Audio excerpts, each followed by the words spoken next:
ঐতিহাসিক ৫৬তম বাৎসরিক ইশালে সওয়াব ইন্দা চাঁদ শাহ অলি রহমাতুল্লাহ আলাইহের মাজার শরীফে। আপনারা দেখছেন পিবিএন বাংলা নিউজ। এক অলৌকিক ঘটনা ঘটে যায় যেখানে পশ্চিম মেদিনীপুর জেলার চন্দ্রকোনা থানার অন্তর্গত ইন্দা গ্রামের চাঁদ শাহ অলি রহমাতুল্লাহ আলাইহের মাজার শরীফ রয়েছে, যেই জায়গায় রয়েছে একটি বট গাছ। মরা গাছ জিন্দা হয়ে উঠেছিল।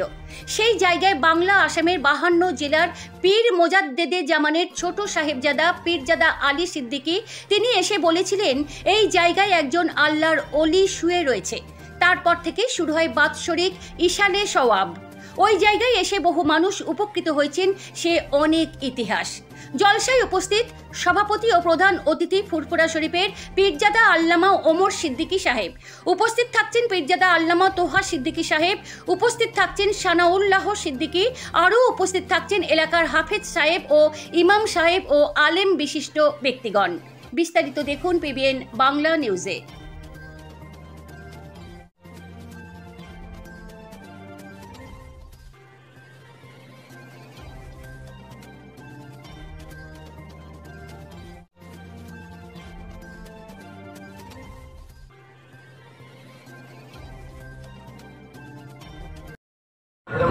হতে পারে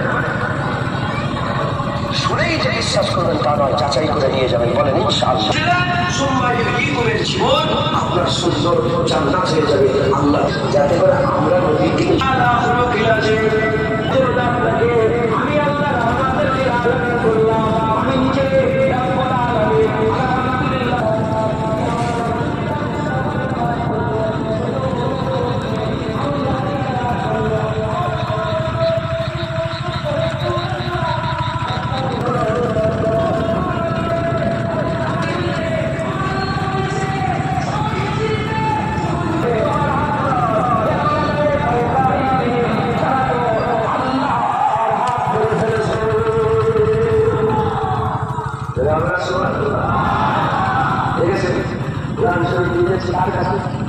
আমাদের কাছে পাঠাচ্ছে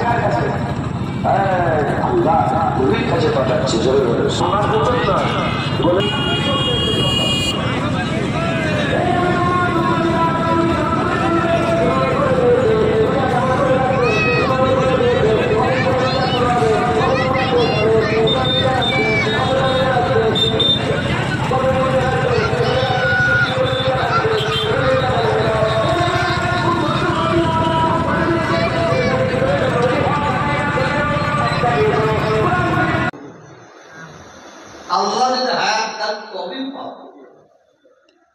আল্লাহ সকলের হায়াত দারাজ করুন, আমিন।